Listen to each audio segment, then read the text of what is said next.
What about states? Have you hit all 50 of the states yet? I have not hit all 50 states. I think I'm at like 45. Oh, that's still way higher than mine.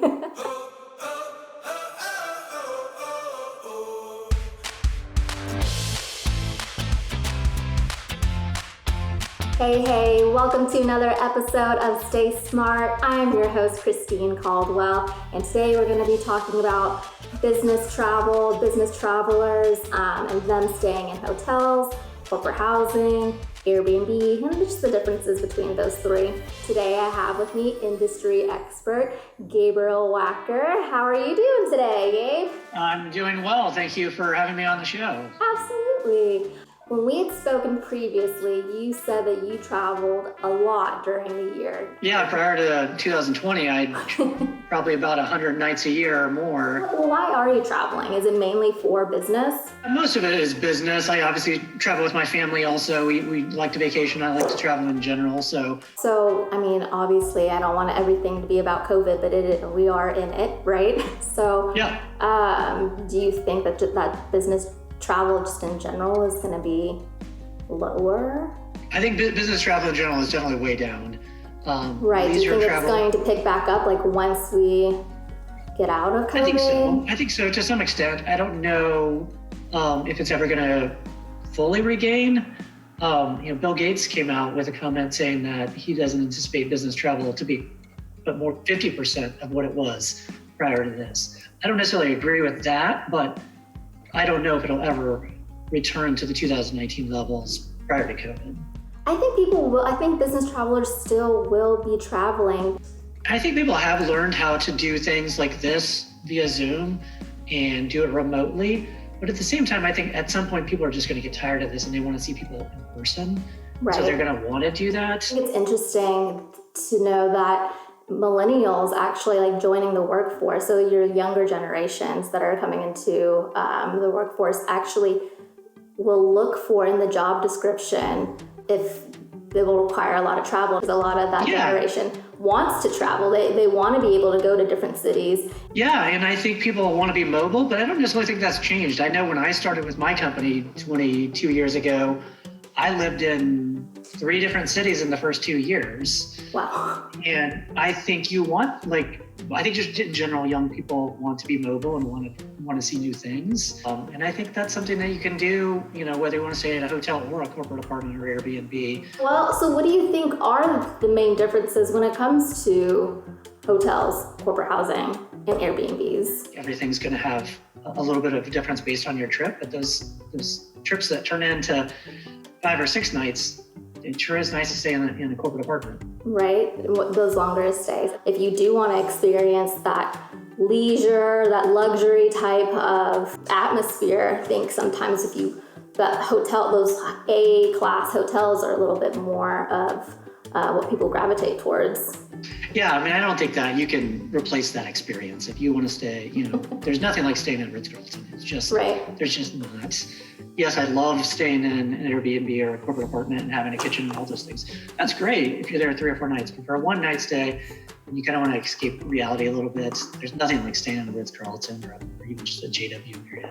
Where there's like a spa and room service. When you have to kind of look at every trip might be different, and every person that makes that trip might be different. I think a hotel has a very standard. Probably the easiest thing to check into is a hotel.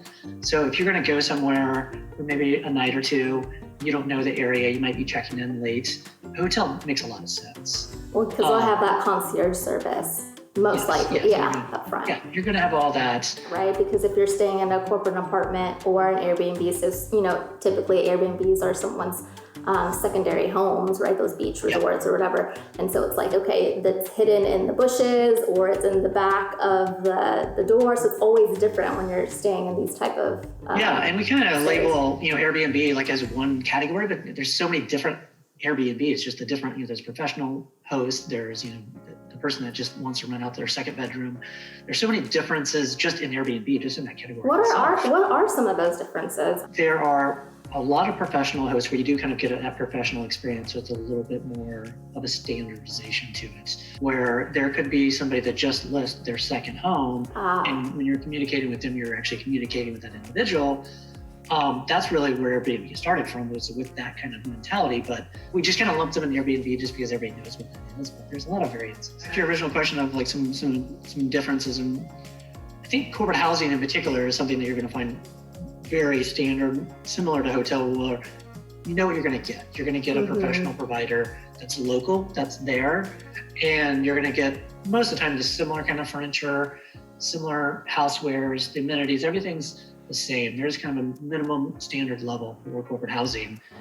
In both of those Airbnb and corporate housing, for those longer term stays, for 3 or 4 nights all the way up to 3 or 4 months, they're going to have more space. They're going to have a full-size kitchen where you can cook your own meals. Most of them are going to have a full-size washer and dryer. You can do your own laundry. It's just a little bit more home away from home experience than a hotel might be. Absolutely. And so if you're traveling with your family and you're going to be somewhere for a week or 10 days or 2 weeks, those make sense. Like, I don't think anybody wants to stay in any hotel. I don't know how nice it is with your 3 kids in a 500 square foot hotel room for 2 weeks. You are staying longer, typically 60, 90 days or more. And so when you go through that process of trying to find the best apartment for you, the best stay for you, you're typically working with this one person, right? And that one person on the opposite end that works with that corporate housing company will typically be that main point of contact for you during that whole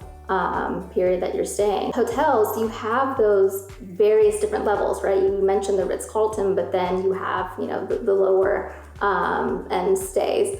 But with corporate housing, you're saying you pretty much know what you're gonna get, but I feel like that's also the same when it comes to pricing, depending on, the market. But I think generally the whole corporate housing industry, you are staying within a general price range. Would you agree, or am I just way off here? And I think there's a couple different ways you can look at that. I think hotels have a very dynamic pricing system, meaning they obviously can increase or decrease their rates on a moment's notice based on demand, but corporate housing is much more in the same realm. You know what you're going to spend in those ranges. Corporate housing has the ability to contract or expand their inventory based on demand. So that's another reason why you kind of see this stability in the pricing, is because corporate housing is able to manage their occupancy level a little bit better than the hotel industry that is really trying to maximize the revenue per available room based on, it's going to go up and down. So they're going to definitely want, when there's high demand, they want to maximize on that. Where corporate housing, you just don't see quite the up and down.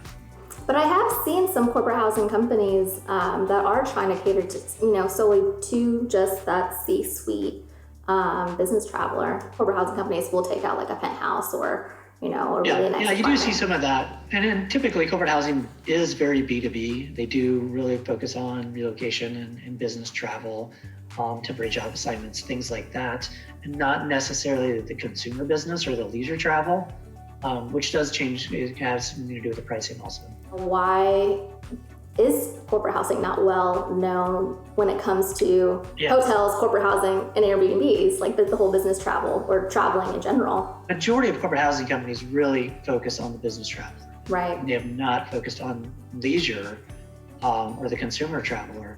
And that's why it's that is more we don't market it. Yeah, those leisure travels tend to more gravitate to, the hotel and either or Airbnb. And that's where Airbnb's focus had been up until just a couple of years ago, was all consumer based. They rolled out Airbnb for work, and they tried a professional hosting platform that they came out with. There's some things that they played around with to try to capture some of that business travel, but again, the majority of what they're going after is leisure travel and individual consumer. Do you think it should expand to do the leisure? Yeah. I think just the length of stay is probably something that needs to be looked at. I don't necessarily know if corporate housing wants to do their 1 and 2 night stays, but I am seeing some companies do 7-night minimums and 14-night minimums in corporate housing. And I think that makes a lot of sense. I think if you